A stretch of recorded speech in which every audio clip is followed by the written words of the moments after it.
केके यानी कि कृष्ण कुमार कुन्नत के गाए हुए गाने हर किसी के दिल के करीब है। उनकी आवाज में एक खास जादू था जो सीधे लोगों के दिलों को छू लेता था। केके ने अपने गानों के जरिए ही जितना रोमांस एवं प्यार अपने फैंस को दिया, वो असल जिंदगी में भी उतना ही रोमांटिक थे। कपिल शर्मा के शो में अपनी लव लाइफ पर बात करते हुए केके ने बताया था कि मैंने अपनी जिंदगी में एक ही लड़की को डेट किया है। करियर में आगे बढ़ते हुए बहुत मुश्किलें आई, लेकिन मैंने बहुत पहले ही मन बना लिया था कि शादी केवल ज्योति से ही करनी है। ज्योति से मेरी पहली मुलाकात क्लास 6 में हुई थी। हम दोनों तब से एक साथ हैं। केके की ये बात बताती है कि अपने प्यार का जीवन भर साथ उनके लिए कितना जरूरी था। वह केवल ज्योति का ही जीवन साथी बनना चाहते थे। अक्सर देखा जाता है कि नेम फेम हासिल करने के बाद कैसे लोग अपने साथी को धोखा दे देते हैं, लेकिन उन्होंने ऐसा नहीं किया। जिंदगी में बहुत सारे उतार चढ़ाव देखने के बाद भी उन्होंने ज्योति के साथ अपने रिश्तों की जड़ों को मजबूत बनाए रखा। ऐसा इसलिए क्योंकि वह जानते थे कि सच्चा प्यार जीवन में बार बार नहीं मिलता।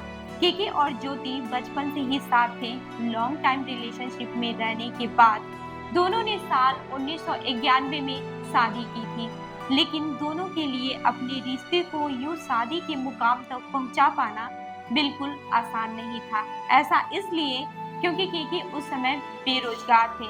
उनके ससुराल वाले चाहते थे कि वह पहले नौकरी करे, उसके बाद से वह ज्योति से शादी कर सकते हैं। कपिल शर्मा के शो में अपनी बात रखते हुए उन्होंने कहा कि मैंने ज्योति से शादी करने के लिए मजबूरन सेल्स की नौकरी की थी। दरअसल उस समय मैं कुछ भी नहीं था, इसलिए ज्योति के पेरेंट्स मुझसे उनकी शादी करवाने से कतरा रहे थे। मुझे ज्योति से शादी भी करनी थी और अपने लिए नौकरी भी ढूंढनी थी, इसलिए मैंने 3 महीने के लिए सेल्स की नौकरी पकड़ ली और बाद में उसे छोड़ दिया। केके की यह बात उन लोगों के लिए बड़ी सीख है जो अपने सपनों को पूरा करने की खातिर अपने प्यार को बहुत पीछे छोड़ देते हैं। उन्होंने अपनी शादीशुदा जिंदगी में कैरियर कंपटीशन जैसी चीजें कभी हावी नहीं होने दी। वह जानते थे कि उनका आगे बढ़ना तभी संभव है जब ज्योति उनके साथ होंगी। रिपोर्ट्स के मुताबिक कहा जाता है कि नौकरी छोड़ने के बाद केके काफी परेशान रहने लगे थे, लेकिन उनकी पत्नी ने उन्हें इस दौरान भी सपोर्ट करना नहीं छोड़ा। उन्होंने न केवल केके के अंदर के टैलेंट को पहचाना, बल्कि म्यूजिक में उन्हें करियर बनाने के लिए भी कहा। अपने एक इंटरव्यू में केके ने कहा था कि साल 1994 में दिल्ली से मुंबई शिफ्ट होने में मेरी पत्नी का बहुत बड़ा योगदान रहा है। मुंबई आने के कुछ वक्त बाद ही मुझे मेरी पहली एल्बम पल से ब्रेक मिला। केके और ज्योति पति पत्नी से ज्यादा दोस्त थे। दोनों न केवल एक दूसरे की हर बात मानते थे, बल्कि एक दूसरे को आगे बढ़ाने में मदद भी करते थे। आज के समय में कपल्स के बीच ये बॉन्डिंग कम ही देखने को मिलती है।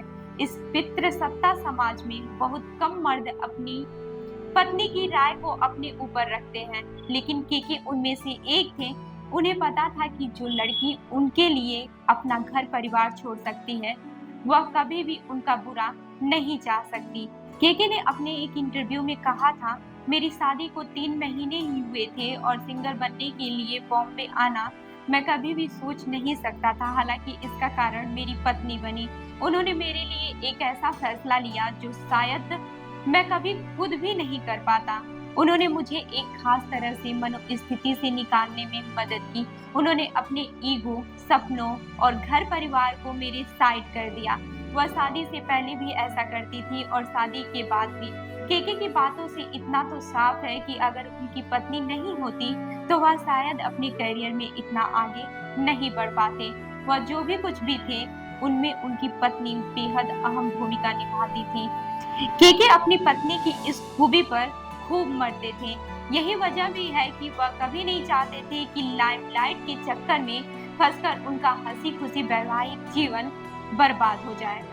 आपको बता दें कि पश्चिम बंगाल की राजधानी कोलकाता में कंसर्ट में परफॉर्म करने के कुछ देर बाद मशहूर सिंगर केके का निधन हो गया था। उन्हें दिल का दौरा पड़ा था। 53 वर्षीय केके ने हिंदी में 200 से ज्यादा गाने गाए हैं। उन्होंने हिंदी, तमिल, तेलुगु, कन्नड़, मलयालम, मराठी और बंगाली सहित अन्य भाषाओं में गाने रिकॉर्ड किए हैं। तो इस खबर पर क्या है आपका कहना, हमें ज़रूर बताएँ। मैं हूँ रूबी आपके साथ और आप देख रहे हैं जनदर्पण न्यूज़। धन्यवाद।